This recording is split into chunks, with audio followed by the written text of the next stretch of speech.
Ladies and gentlemen, what we're witnessing is nothing short of an economic revolution. President Trump just delivered an ultimatum to the global elite at Davos that's sending shockwaves throughout the financial world. Yeah, make your products in America or pay the price, period.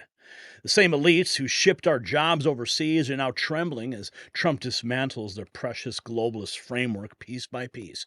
He's taking on the banks that have been debanking conservatives, challenging the climate change money machine, and putting American interests first. But here's what they don't want you to know about who's really pulling the strings behind this resistance. And Patriots, while Trump battles the globalist agenda, your retirement savings are under attack. The same elites pushing for control of our economy are the ones devaluing your dollars through endless money printing. But there is a solution they don't want you to know about.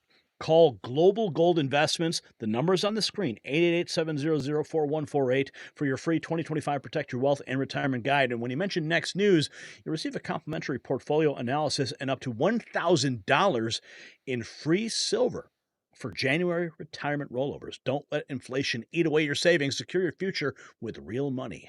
Gold. All right, let's get into it. We thank our sponsors for making this show possible, and you guys make this show possible. Did you guys hear this? This just happened. Oh boy. Eric Darty, 49 minutes ago. A constitutional amendment has been filed allowing President Trump to seek a third term in office. What do you think about that? Not a bad idea. We got some text here from that. It was filed by Congressman Andy Ogles out of Tennessee, the Republican. He says, no person shall be elected to the office of the president more than 3 times, nor be elected to any additional term after being elected 2 consecutive terms, and no person who has held the office of president or acted as president for more than 2 years of a term to which some other person was elected president shall be elected to the office of the president more than twice. Did you get that? 3 terms in office. Is that something you'd like to see?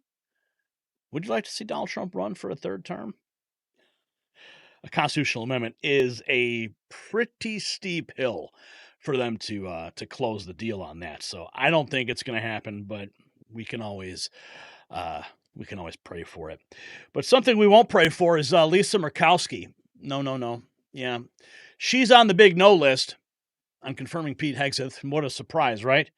Lisa Murkowski, she never actually received this job that she has as a senator. She was appointed by her father, purest form of nepotism ever. And of course, she just continues to run, keep running out the clock. And now she's just a big Trump hater. I don't know why. I mean, how can the people of Alaska stand for this? They got a messed up voting system up there. But we've got this now. Okay. Donald Trump was on fire. We got a lot of clips here. This is a stacked segment. Donald Trump was on fire. He was talking to the folks at Davos via remote. Oh, they were quite excited to have him too.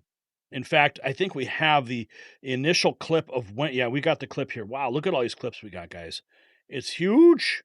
It's huge, as Donald Trump would say. Here's the opening remarks. Thank you very much, Mr. President, on behalf of all the 3,000 participants here in Davos. We really underline that joining us the 3rd day in your presidency, live taking questions here is so appreciated, and we are already ready for receiving you next year in person. So thank you very much, and all the best from Davos. Thank you. Thank you very much. Thank you. Yep, they are getting ready to kiss the ring in Davos. The globalists know that their days are numbered. Let's listen to some of the first remarks here. My message to every business in the world is very simple. Come make your product in America, and we will give you among the lowest taxes of any nation on earth. We're bringing them down very substantially, even from the original Trump tax cuts. But if you don't make your product in America, which is your prerogative, then very simply you will have to pay a tariff, differing amounts, but a tariff which will direct hundreds of billions of dollars and even trillions of dollars into our treasury to strengthen our economy and pay down debt. under the Trump administration, there will be no better place on earth to create jobs, build factories, or grow a company than right here in the good old USA. Already Americans, you can see this, I think, maybe even in your wonderful, wonderful room that you're all gathered together, so many of my friends, but Americans, the economic confidence is soaring like we haven't seen in many, many decades, maybe not at all. Upon my election, it was just announced that small business optimism skyrocketed by 41 points in a single month. That's the highest ever. There's never been anything like that. Oh, and it's only beginning, friends. It's only beginning. The wrecking ball. Breitbart News posting this. The World Economic Forum wrecking ball. Trump tells Bank of America CEO Brian Moynihan that big banks need to stop debanking conservatives. Says it right to his face. Listen to this. I hope you, and by the way, speaking of you, and you've done a fantastic job, but I hope you start opening your bank to conservatives, because many conservatives complained that the banks are not allowing them to do business within the bank, and that included a place called Bank of America. They don't take conservative business, and I don't know if the regulators mandated that because of Biden or what, but you and Jamie and everybody, I hope you're going to open your banks to conservatives, because what you're doing is wrong. Mr. President, I'll say that your friend Gianni said hello, told me to tell you hello, and we look forward to sponsoring the World Cup when it comes, both this summer for the club and next year. So thank you for getting that for the United States. And yeah, he didn't even address it. It's about time we had a president who can lay into these globalists, these elite bankers, and tell them what time it is. How many conservatives have been debanked? How many alternative platforms have sprung up for shopping, for banking? Because the radical left was so rabid in canceling conservative speech, they would go as far as to delete their bank accounts. It's one thing to get censored on social media, and I know what that feels like personally, but to be completely debanked is unconscionable. And now at least we have a president who's taking these people to task. Thank God. Here's a banker who says the quiet part out loud. That net zero, truth is net zero is just big business. Wow. It's all coming out now, isn't it? That's what we do. We come up with the reliance on fossil fuels. But when we set this up at Standard Chartered in the beginning, it was two prongs. One was we've got to do our bit to do the right thing vis-a-vis our clients, because they want to transition to a net zero environment, but it requires massive investment. That's what we do. We come up with those dollars. But two is we make money. Right? It's a big business for us, and we made we gave the guidance the reliance on fossil fuel. It's big business for us, and we've got this. Remember how Donald Trump's been talking about the Canadian economy, tariffs there, putting so much pressure on Canada that Justin Trudeau was forced to resign. Well, he just brought up Canada as the 51st state again at Davos. One thing we're going to be demanding is we're going to be demanding respect from other nations. Canada, we have a tremendous deficit with Canada. We're not going to have that anymore. We can't do it. I don't know if it's good for them. As you probably know, I say you can always become a state. And if you're a state, we won't have a deficit. We won't have to tariff you, et cetera, et cetera. But Canada has been very tough to deal with over the years. And it's not fair that we should have a $200 billion or $250 billion deficit. We don't need them to make our cars, and they make a lot of them. We don't need their lumber because we have our own forests, et cetera, et cetera. We don't need their oil and gas. We have more than anybody. We don't need them. They need us more than we need them. Trump also did an interview with Sean Hannity, and the discussion of the JFK files came up. All the files. It was an eighth of an inch. The entire ride was an eighth of an inch. Will you investigate these assassination attempts? And you stated that you will release the files, all of the files, as it relates to the JFK assassination. And by the way, this is his desk. Yeah, that's right. This is where That's John Kennedy, little John Kennedy. That's a movable door. Yeah. It's a little door there. That's where John was. John, yeah. And RFK, and also Martin Luther King Jr., and that you will be transparent. This was going to happen in the first So many people have asked me to do that. And I did it with Kennedy to an extent. But I was asked by some of our government officials not to. And, you have to respect them. I was actually asked by Mike Pompeo, who was Secretary of State, not to. And I felt he knew something that maybe, when he asks you not to, you sort of say, why? And he felt that it was just not a good time to release him. And you might ask him why. Maybe he'll deny that even. But he did. He asked me. And some others also, though. They didn't want the Kennedy stuff released. And they're professionals, and I respect them. And they're working for me and the country. They're working for the country. And so I didn't release. But I'm going to release them immediately upon getting. We're going to see the information. We're looking at it right now. It was an 8. Oh, and we'll have a lot more on that a little bit later. But the good news is the executive order was signed. President Trump, however, speaking of Mike Pompeo, yeah, do you believe this? He went ahead and revoked the security detail for Mike Pompeo. Yep, that's how much he thinks about Mike Pompeo. We've also got this. Remember how Donald Trump said he wanted the Taliban to return all of the military equipment? Well, the Taliban has now officially refused President Trump's demand to return the $7 billion in U.S. military equipment they seized during the withdrawal back in 2021. So does that mean we have to go and get it ourselves? Maybe. Yeah. Yeah, Mike Pompeo's Secret Service details been revoked. This was ordered directly by President Trump. Also, we're finding out this. Vladimir Putin is reportedly pushing for the extradition of Dr. Anthony Fauci to Russia to face charges of crimes against humanity related to the pandemic as part of a proposed deal to negotiate an end to the war in Ukraine. That is supposedly actually being negotiated, something I strongly support. I'm sure you guys do too. Again, Trump revoking the security detail for Pompeo.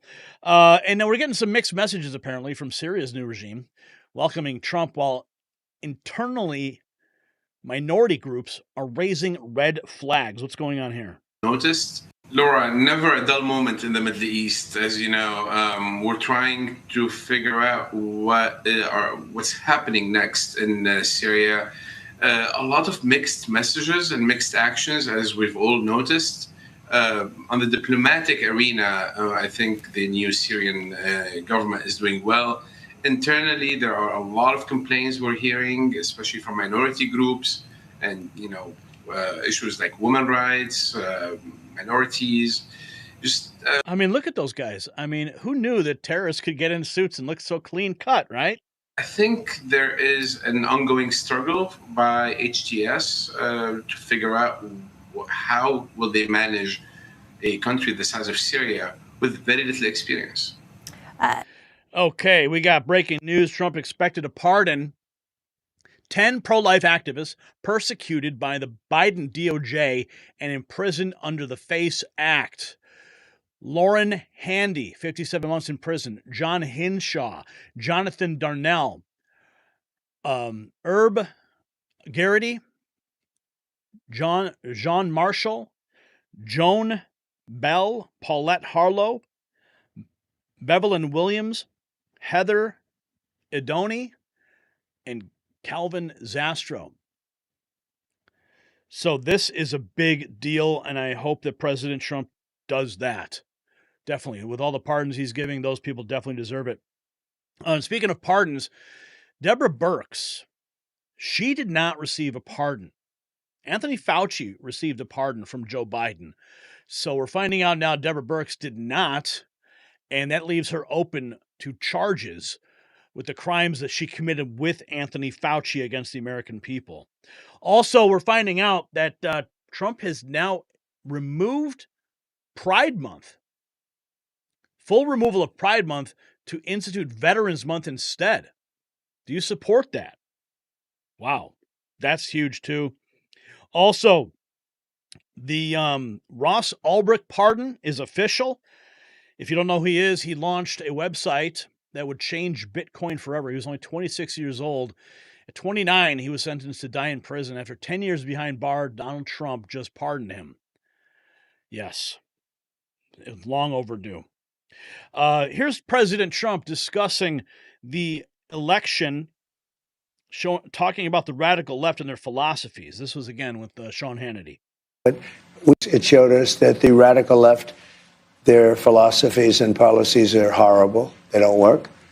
You look at crime, you look at what's gone on at the border, you look at what's going to happen to crime. I mean, the crime that's going to happen, but I think we got there just in the nick of time. But we still have you covered better than anybody. We have terrorists in our country by the thousands. We have murderers in our country by the tens of thousands. We have numbers that came out, 11,000 people that murdered are now free and walking around in our country. And of them, I think 48%, they say, killed more than one person, and they're walking around. They came out of jails from other countries. And, people, they've emptied their jails. I would, if I were the president or prime minister or something of another country, I'd empty my jails right into America, into the United States. Why not? And many of them did it. If you look at Venezuela, their crime rate is down now 78%. Because they took their street gangs and they moved them into the United States. And you're seeing that in Colorado and Los Angeles and other places. And we're going to take care of it. It's a whole new world, my friends. President Trump, the State Department issuing the one flag policy. American flags can be flown, nothing else. So we will not be seeing pride flags raised over the White House or any embassies or any government buildings. We've also got this. Okay, President Trump weighing in on the immigration crisis with Sean Hannity as well. We're going to have more on the ICE raids in a moment, but let's listen into this. This was a gross miscarriage of common sense to allow people to come in. And I believe the number is 21 million people, and a large percentage of them are criminals. All over the world. This is not just South America. This isn't, we talk Venezuela, that's a big abuser, but these are countries from Iran, the Syria? Congo, countries that you don't even think of. The Congo has emptied their prisons out into the United States. We're not thinking about the Congo, we're thinking about South America. It's much more than South America. But prisons from all over the world have been emptied out into our country by Biden, allowing it to happen.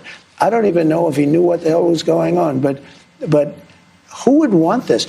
I always say to people, you always like to understand, like in a business here, you want to understand the other side. Why do they want something, et cetera, and you figure it out.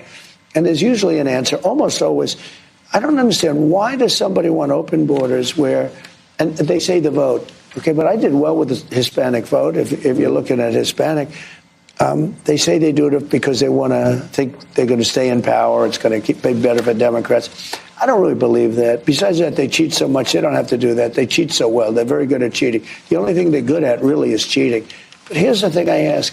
Why would somebody say that open borders are good, where jails and mental institutions from other countries and gang members right off the streets of the toughest cities in the world are being brought to the United States of America and emptied out into our country? Why would anybody that even likes, you don't have to love our country, you have to like it. Why would anybody that likes our country, the Democrats, allow that to happen? And even now, I watch them on television, they're trying to justify it. You can't justify it. The only reason it can be is two reasons. You're stupid, and I don't think they're stupid. I think anybody that cheats that much and that well is not stupid. You're either stupid or you hate the country. Those are the only two reasons. Well, he said he doesn't think they're stupid, so they hate they hate the country and Trump. And here's something that needs to be brought to everyone's attention. This is a veiled threat, in my opinion, from Donald Trump directly to Joe Biden. All had to do with pardon. This guy went around giving everybody pardons. And the funny thing, maybe the sad thing, is he didn't give himself a pardon. And if you look at it, it all had to do with him. He didn't give himself a pardon. Oh, yeah. Here's more President Trump roasting Crooked Joe's final days in office. Did he know Joe Biden, Chuck Schumer, Adam Schiff, who got a preemptive pardon, all these people that got pardoned, Anthony Fauci, did he know that NIH money through the EcoHealth Alliance was funding the Wuhan Virology Lab? There seems to be text and messages and emails that went back and forth. You talk about the unselect committee, as you call it, the January 6th committee. They had a predetermined outcome. General Milley, all these people, the Biden family members. Joe Biden ran and said he would never do preemptive pardons. It was an issue that came up when you were leaving your first time. He heard that I was going to do it. I didn't want to do it. I was given the option. They said, sir, would you like to pardon everybody, including yourself? I said, I'm not going to pardon anybody. We didn't do anything wrong. And we had people that suffered. They're incredible patriots. We had people that suffered. You had Bannon put in jail. You had Peter Navarro put in jail. You had people that suffered. And far worse than that, they've lost their fortunes. They've lost their nest egg, paying it to lawyers.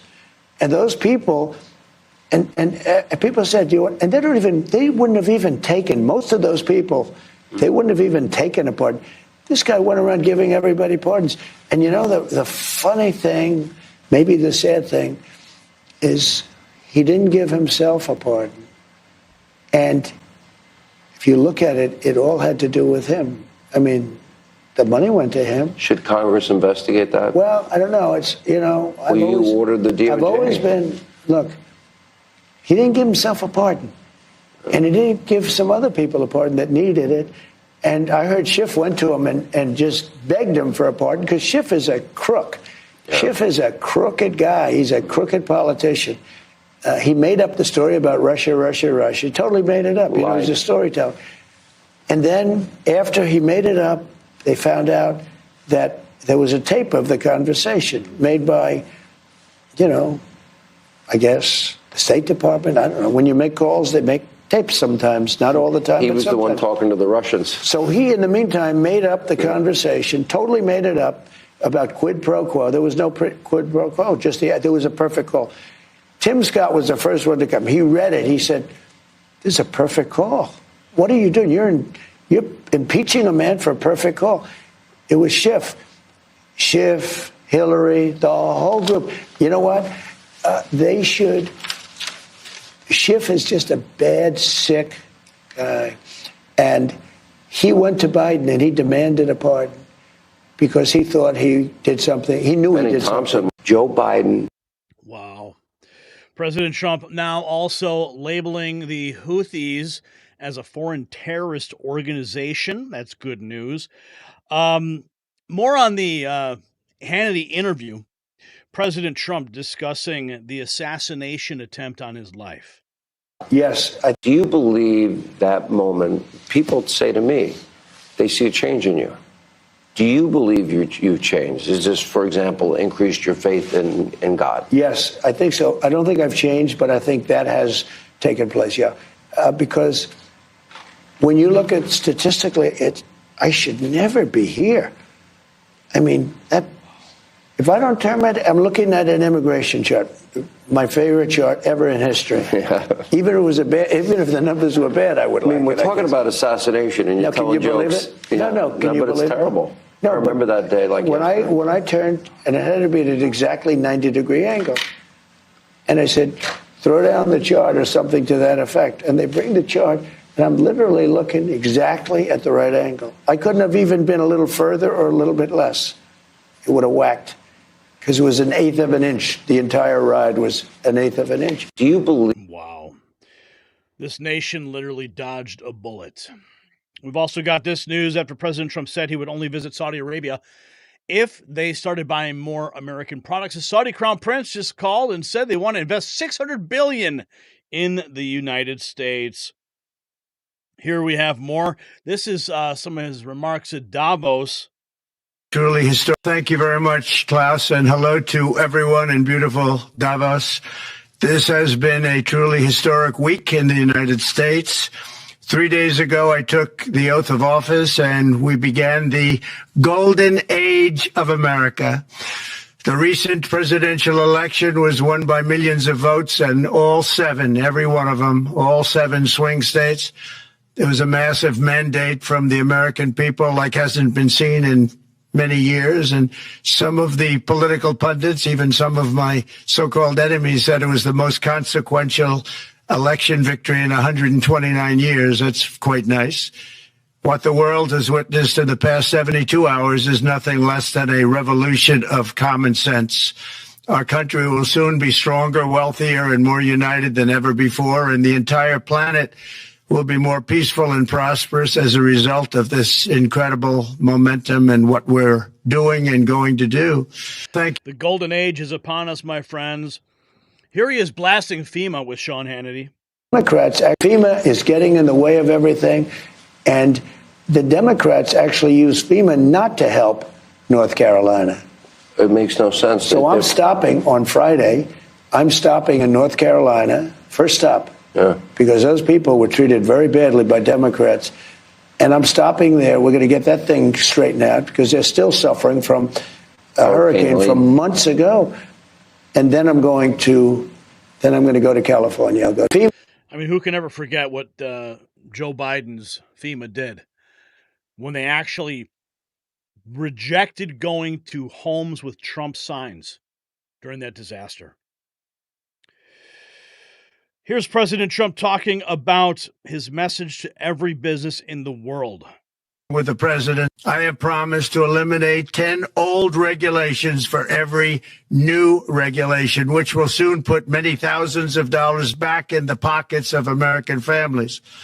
To further unleash our economy, our majorities in the House and Senate, which we also took along with the presidency, are going to pass the largest tax cut in American history, including massive tax cuts for workers and family, and big tax cuts for domestic producers and manufacturers. And we're working with the Democrats on getting an extension of the original Trump tax cuts, as you probably know, by just reading any paper. My message to every business in the world is very simple. Come make your product in America, and we will give you among the lowest taxes of any nation on earth. We're bringing them down very substantially, even from the original Trump tax cuts. But if you don't make your product in America, which is your prerogative, then very simply you will have to pay a tariff, differing amounts, but a tariff which will direct hundreds of billions of dollars and even trillions of dollars into our treasury to strengthen our economy and pay down debt. Under the Trump administration, there will be no better place on earth to create jobs, build factories, or grow a company than right here in the good old USA. I think there was a nod to the External Revenue Service, which he had just created. We're going to be watching that very closely. We've also got this. Oh, yeah, I'm sure he mentioned this in his inaugural speech, but now he's making it on the global stage. And I've made it official, an official policy of the United States, that there are only two genders, male and female. And we will have no men participating in women's sports, and transgender operations, which became the rage, will occur very rarely. And I've made... That's wonderful news. And it's crazy that we even have to have a president make a declaration like that. But this is the clown world that we are coming out of now.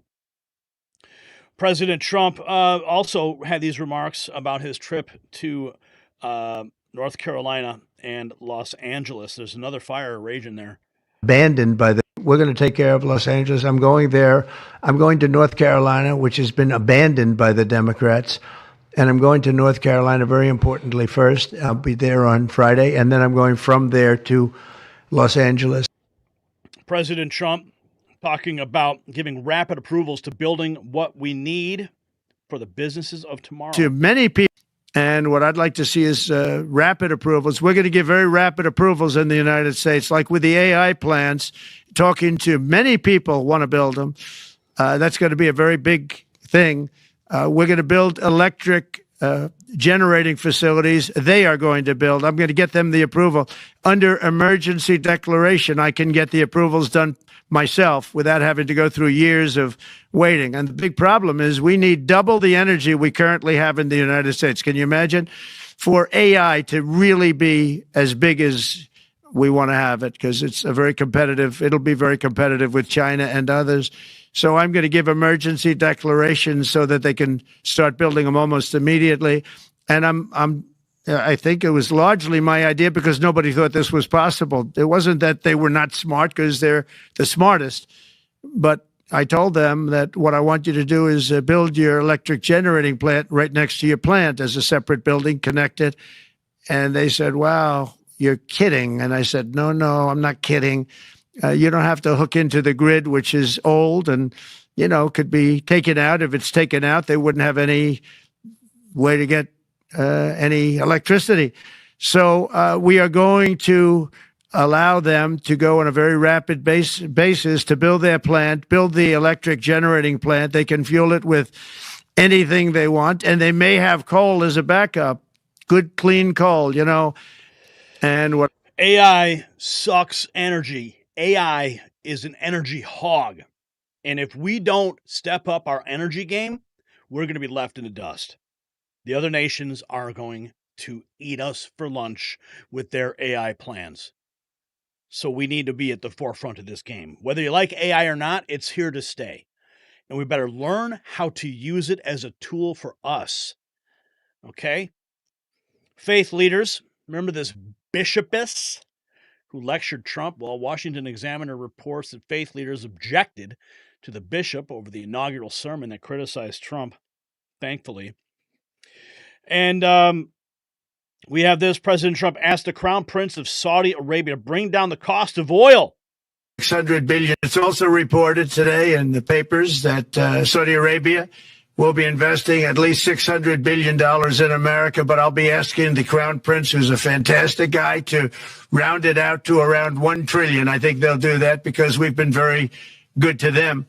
And I'm also going to ask Saudi Arabia and OPEC to bring down the cost of oil. You got to bring it down, which, frankly, I'm surprised they didn't do before the election. That didn't show a lot of love by them not doing it. I was a little surprised by that. If the price came down, the Russia-Ukraine war would end immediately. Right now, the price is high enough that war will continue. You got to bring down the oil price. You got to end that war. They should have done it long ago. They're very responsible, actually, to a certain extent, for what's taking place. Millions of lives are being lost. With oil prices going down, I'll demand that interest rates drop immediately, and likewise, they should be dropping all over the world. Interest rates should follow us. All over, the progress that you're seeing is happening because of our historic victory in a recent presidential election, one that has become quite well known throughout the world. I think a lot of things are happening to a lot of countries. They say that there's light shining all over the world since the election, and even countries that we aren't particularly friendly with are happy because they understand what there is a future and how great the future will be. Under our leadership, America is back and open for business, and it's also America's back and open for business. This is what leadership looks like, folks. This is what it looks like. This is when a president takes the bull by the horns on the global stage and tells them who the frickin' boss is. Okay? Joe Biden would stumble up on that stage if he was even able to get on the stage, and he would just fumble through his teleprompter speech. This guy is just going off the cuff. And he is showing what true leadership looks like. Isn't that right, President Trump? Oh, Don, you're a little controversial. You're talking about illegal immigration. I said it's illegal. Okay, sorry, I had to do that. No longer. Oh, this is so beautiful, friends. This one hits me personally. Donald Trump talking about free speech. Range of ideas. In addition, I'm pleased to report that America is also a free nation once again. On day one, I signed an executive order to stop all government censorship. No longer will our government label the speech of our own citizens as misinformation or disinformation, which are the favorite words of censors and those who wish to stop the free exchange of ideas and, frankly, progress. We have saved free speech in America, and we've saved it strongly. In addition, free speech is back, friends. It is back. What else have we got here? Oh, let's see. We got more. This is heavily stacked. Okay. Here we have more on crime and inflation from the moment he took office. From the moment I took office, I've taken rapid action to reverse each and every one of these radical left policies that created this calamity, in particular with immigration, crime, and inflation. On day one, I signed an executive order directing every member of my cabinet to marshal all powers at their disposal to defeat inflation and reduce the cost of daily life. I imposed a federal hiring freeze, a federal regulation freeze, a foreign aid freeze, and I created the new Department of Government Efficiency. I terminated the ridiculous and incredibly wasteful Green New Deal. I call it the Green New Scam. Withdrew from the one-sided Paris Climate Accord and ended the insane and costly electric vehicle mandate. We're going to let people buy the car they want to buy. I declared a national energy emergency, and it's so important, national energy emergency to unlock the liquid gold under our feet and pave the way for rapid approvals of new energy infrastructure. The United States has the largest amount of oil and gas of any country on earth, and we're going to use it. Not only will this reduce the cost of virtually all goods and services, it'll make the United States a manufacturing superpower and the world capital of artificial intelligence and crypto. My administration has also begun the largest deregulation campaign in history, far exceeding even the record-setting efforts of my last term. Oh, baby, America is about to be unleashed. I am so excited for what's about to happen in this country. And this is only day 4, folks. I mean, I remember in 2016, of course, every president in their first term, they always have to kind of soft toe around things and eggshell it because they want to make sure they can get into the next election. Well, of course, we know what happened. He didn't win. It was stolen from him by the radical Democrats, and they installed Joe Biden, and they screwed that up for 4 years. That gave Trump 4 years to regroup, and now he's hitting the ground running on day 4. Oh my goodness, I am so excited for everything that we're seeing happening. This is only the beginning. Mike Pompeo, sorry about that, buddy. No more security detail for you. And we're going to keep on winning, folks. Are you tired of winning yet? I'm not tired of winning. How about that constitutional amendment? 3rd term in office? I'll bite. So, folks, the battle lines are drawn. President Trump's message to the world couldn't be clearer. America is open for business, but only on our terms. He's not just talking about bringing jobs back. He's forcing the issue with strategic tariffs and aggressive policy changes. And the globalists at Davos can squirm all they want, but their days of exploiting American workers are numbered. This is what real economic nationalism looks like. So here's the question we need you to answer in the comments. Do you support Trump's ultimatum to global corporations? Build in America or pay massive tariffs? Let us know below. And speaking of showing your support, our exclusive Mag Avengers collection has dropped at the next news merch shop. These limited edition designs won't last long, so hit the link in the description.